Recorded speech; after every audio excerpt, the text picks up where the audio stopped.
کائنات میں وہ ہوتا ہے جو اللہ چاہتا ہے، وہ ہوگا جو اللہ چاہے گا، وہ ہوا جو اللہ نے چاہا۔ ساری دنیا کے انسان جو چاہتے ہیں اللہ کے بغیر نہیں کر سکتے، اللہ جو چاہتا ہے ہم سب کے بغیر کر دیتا ہے۔ یہ ذہن بنا کر پھر اللہ اس بات پہ لاتا ہے جب سب کچھ تیرے اللہ کے ہاتھ میں ہے تو اللہ کی مان کے چل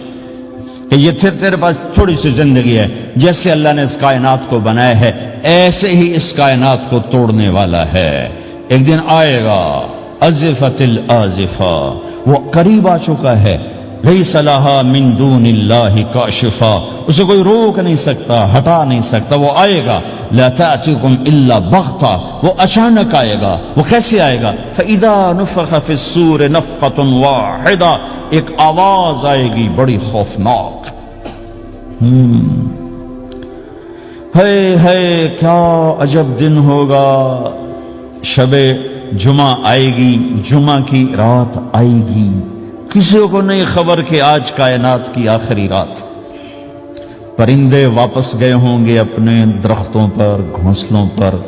شیر اپنے ٹھکانوں پر، چیتے اپنے ٹھکانوں پر، بھیڑیے اپنے ٹھکانوں پر، بکریاں، اونٹ، گائے، بھینس اپنے اپنی جگہ پر۔ اور اگر یہ بولٹن اس وقت موجود ہوگا تو بولٹن کے باشندے سوئے ہوں گے اپنے گھروں میں، کوئی ادھر تیاری کہ میں نے جاب پہ جانا ہے، یہ میرا سامان پڑا ہے، میں نے اسکول جانا ہے، یہ میری کتابیں پڑھی ہیں، میں نے آفس جانا ہے، یہ میری فائلیں پڑھی، میرا لیپ ٹاپ پڑا ہوا ہے۔ یہ سب کچھ جیسے آج کی رات ہے ایسے ہی ایک رات آئے گی۔ دن جدا ہو کر کہے گا کہ میں کل آؤں گا، رات جدا ہو کر کہے گی میں تیرے بعد آؤں گی، اور تارے چاند ستارے بھی ابھر کر نکل کر کہیں گے ہم نے کل بھی نکلنا ہے اور ہم نے کل بھی طلوع ہونا ہے۔ سورج بھی غروب ہوتے ہوئے یہ سوچ رہا ہوگا کہ کل میں نے پھر بھی نکلنا ہے، اور چاند بھی سوچ رہا ہوگا کہ میں نے اگلے دن بھی نکلنا ہے، لیکن اللہ کے سوا فرشتوں تک کو نہیں پتا کہ آج آخری دن آ چکا ہے۔ اور میرے نبی نے عجب نقشہ کھینچا ہے قیامت کے دن کا۔ ہم نے کہا عورت روٹی پکا رہی ہوگی، اس کے ہاتھ میں روٹی ہوگی۔ اب تو یہاں روٹی پکانے کا رواج بہت کم ہو گیا، لیکن پھر بھی پکاتے ہیں۔ روٹی پکا رہی ہوگی، اس کے ہاتھ میں روٹی ہوگی، ابھی توے پہ ڈالنے جا رہی ہوگی۔ اور ایک چیز آپ کے ہاں بالکل نہیں ہے، ہمارے ہاں اب بھی ہے کہ وہ دہی کو اس میں سے مکھن نکالتے ہیں، دہی کو وہ کرش کرتے ہیں، پھر اس میں سے مکھن نکال۔ یہ ہمارے گھروں میں ہوتا ہے، ہر گھر میں ہوتا ہے، خاص طور پر دیہاتوں میں۔ تو ایک عورت ایسے وہ اس دہی کو بلو کر کرش کر کے اس سے مکھن کا پیڑا یوں بنا رہی ہوگی، اور بنا کر برتن میں ڈالنے کے لیے ایسے کر رہی ہوگی، ایسے کر رہی ہوگی۔ یہ تہذیب اب آپ تو سمجھ نہیں سکتے چونکہ آپ تو ادھر کے لوگ بن گئے۔ اب تو ہمارے دیہاتوں میں اب بھی یہ تہذیب ایسے کر رہی ہوگی، ایسے کر رہی ہوگی۔ اور پھر آپ نے فرمایا کہ ایک آدمی اپنے اونٹ کو چارہ ڈالنے کے لیے اس جگہ کو صاف کر رہا ہوگا کہ میں صبح ہو گئی ہے، میں اونٹ کو چارہ ڈالوں، اور پھر میرا اونٹ کھائے، پھر اس کو لے کر میں کام پہ جاؤں۔ اور دکاندار جھاڑو دے کر اپنی سیٹ پہ بیٹھ چکا ہے، اور گاہک انٹر ہوتا ہے اور اسے کہتا ہے کہ 10 میٹر مجھے کپڑا چاہیے، اور اس کے لیے یوں کپڑا ناپ رہا ہے، ناپ کے 10 میٹر، 5 میٹر، 4 میٹر، 2 میٹر پر اس نے یوں کینچی رکھی، کینچی یہاں ہے، اور اس نے جیب سے پیسے نکالے اور گننے لگا کہ میں نے اس کو 100 پاؤنڈ دینا ہے۔ وہ گننے میں لگا ہوا ہے، یہ کاٹنے میں لگا ہوا ہے۔ اور دور کھیت میں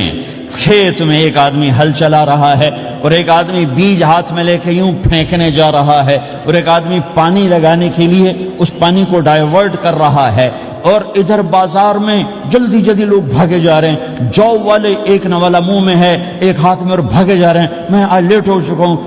میرا جاب کا ٹائم جا رہا ہے، میرا اسکول کا ٹائم جا رہا ہے۔ یہ ایسا ہی ایک سما ہوگا، بولٹن اٹھے گا، انگلینڈ اٹھے گا، امریکہ اٹھے گا،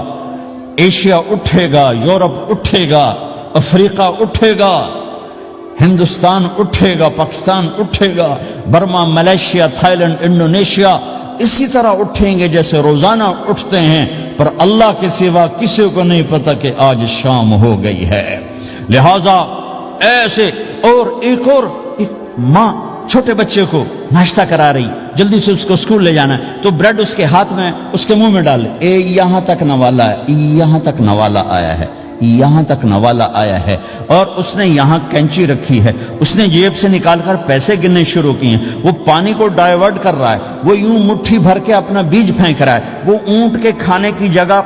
گھاس چارہ کھانے کی جگہ کو صاف کر رہا ہے، دکاندار دکان کا شٹر اٹھا رہا ہے، ایک شٹر اٹھا کے بیٹھ چکا ہے، ایک دکان کے اندر جھاڑو دے رہا ہے، صفائی کر رہا ہے، اور ایک اپنے سودے گن رہا ہے، ایک اپنے پیسے گن رہا ہے۔ بادشاہ سلامت تاج پہن کر اپنے تخت کو چلنے کے لیے روانہ ہو رہے ہیں، اور آگے پیچھے ان کے باڈی گارڈز کھڑے ہوئے ہیں، اور وہ پورا اسکواڈ کھڑا ہوا ہے، اور ادھر بازار میں کھیت میں ہر چیز میں ایک رونق ہے، چہل پہل ہے، چڑیاں چوں چوں کر رہی ہیں، کوے کائیں کائیں کر رہے ہیں، فاختہ اڑ کے آ رہی، کبوتر اڑ کے آ رہے ہیں، چیل اڑ کے آ رہی، شیر نکلتا ہے شکار کے لیے، چڑیاں نکلتی ہیں دھانے کے لیے، سانپ نکلتا ہے چوہے کے لیے، چوہا نکلتا ہے اپنی غذا کے لیے، بلیاں نکلتی ہیں چھیچڑے کے لیے، کتے نکلتے ہیں ہڈیوں کے لیے، انسان نکلتا ہے روٹیوں کے لیے، کہ ایک دم فَإِذَا جَاءَتِ الطَّامَّةُ الْكُبْرَى، ایک دھماکہ ہوگا،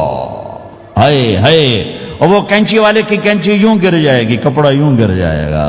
نوٹ والے کے ہاتھ سے نوٹ یوں بکھر جائیں گے، بٹوا یوں بکھر جائے گا، بیج والے کا ہاتھ یوں گرے گا، بیج وہیں گر جائے گا، نوالا بنانے والی کے ہاتھ میں نوالا بیٹے کے منہ تک نہیں جائے گا، یوں گر جائے گا، اور روٹی پکانے والے کے ہاتھ سے روٹی توے پر نہیں جائے گی، یوں گرے گی، توا وہ جائے گا، وہ جائے گی، معصوم بچے کو گود میں لے کر دودھ پلانے والی بچے کو یوں پھینکے گی اور بھاگے گی، لیکن آج نہ بچے نے بچنا ہے، نہ ماں نے بچنا ہے، بوڑھے ماں باپ کو چھوڑ کے لوگ بھاگیں گے، بیویوں کو چھوڑ کے خامند بھاگیں گے، خامند کو چھوڑ کے بیوی بھاگے گی، دشمن کو دشمن یاد نہ رہے گا، یار کو یار یاد نہ رہے گا، اور ہندوستانی کو ہندوستان یاد نہ رہے گا، پاکستانی کو پاکستان یاد نہ رہے گا، وہ آواز ایک دم تیز ہوگی، تیز ہوگی، تیز ہوگی، تیز ہوگی، آواز کی شدت کانوں کے پردے پھاڑتی جا رہی، پر انسان بڑا سخت جان ہے، یہ نہیں مرے گا، پہلے جانور مریں گے، پہلے آسمان ٹوٹے گا، اذا السماء انشقت وَأَذِنَتْ لِرَبِّهَا وَحُقَّتْ وَإِذَا الْأَرْضُ مُدَّتْ وَأَلْقَتْ مَا فِيهَا وَتَخَلَّتْ وَأَذِنَتْ لِرَبِّهَا وَحُقَّتْ، وہ آسمان پھٹا، اذا الشمس قُوِّرَتْ، وہ سورج ختم ہوا، وَإِذَا النُّجُومُ انْكَدَرَتْ، وہ ستارے جھڑ گئے ٹوٹ گئے، وَإِذَا الْجِبَالُ سُيِّرَتْ، پہاڑ ریت بن گئے، وَإِذَا الْعِشَارُ عُطِّلَتْ، جانور منہ اٹھا کے بھاگ پڑے، اذا السماء انفطرت، آسمان پھٹا، وَإِذَا الْكَوَاكِبُ انتَثَرَتْ، ستارے ٹوٹے، وَإِذَا الْبِحَارُ فُجِّرَتْ، سمندروں میں آگ لگ گئی، وَإِذَا الْقُبُورُ بُعْثِرَتْ، قبریں اکھڑ گئیں، انسان ادھر بھاگا ادھر بھاگا، ہر چیز کو تباہ ہوتے دیکھ رہا ہے، پہاڑ ریت بن رہے ہیں، جنگلوں میں آگ لگ رہی ہے، سمندروں میں آگ لگ رہی ہے، آنکھوں کے سامنے سورج کو بکھرتا دیکھیں گے، اندھا ہوتا جہاں، چاند ٹکڑے ٹکڑے، تارے ٹکڑے ٹکڑے، آسمان ٹکڑے ٹکڑے، اور ان کی ایسی سخت جان، یہ سب دیکھیں گے۔ ان سارے مناظر کے بعد پھر میرے اللہ کی ایک خوفناک اسرافیل کی آواز آئی، اور سب، آج کوئی رونے والا نہیں ہے، آج کوئی کفن دینے والا نہیں ہے، آج کوئی قبر میں ڈالنے والا نہیں ہے، آج کوئی کندھا دینے والا نہیں ہے، آج سب کی اکٹھی موت ہے، آج سب ختم ہیں۔ پھر میرا رب پہلے آسمان کے فرشتوں کو موت دے گا، پھر دوسروں کو، پھر تیسرا آسمان، پھر چوتھا آسمان، پھر پانچواں آسمان، پھر چھٹا آسمان، پھر ساتواں آسمان، پھر اللہ تعالیٰ عرش کے فرشتوں کو موت دے گا۔ پھر اللہ تعالیٰ فرمائے گا جبریل میکائیل مر جائیں، تو اللہ تعالیٰ کا عرش سفارش کرے گا، یا اللہ جبریل میکائیل تو نہ مرے، ان کو تو بچا لے۔ تو اللہ تعالیٰ فرمائیں گے اسکت فقط کتبت الموت علی من کان تحت عرشی، خاموش رہو، میرے عرش کے نیچے سب نے مرنا ہے۔ جبریل مر جائے گا، میکائیل مر جائے گا، پھر اللہ پوچھے گا کون باقی ہے، تو وہ کہے گا یا اللہ اسرافیل جو پھونک رہا ہے وہ باقی ہے اور میں باقی ہوں۔ اللہ کہیں گے اسرافیل مر جائے، تو اسرافیل وہ جو ہاتھ میں لے کے پھونک مار رہے ہوں گے سور، وہ ان کے ہاتھوں سے گرے گا اور اسرافیل میں گرے گا، اور وہ سور یوں اڑتا ہوا اللہ کے عرش کے ساتھ جا کر ٹک جائے گا۔ پھر اللہ فرمائے گا کون باقی ہے؟ اب اسرائیل کی ٹانگیں کانپیں گی، سب کو موت کا ذائقہ چکھانے والا آج خود چکھنے لگا ہے۔ کون باقی؟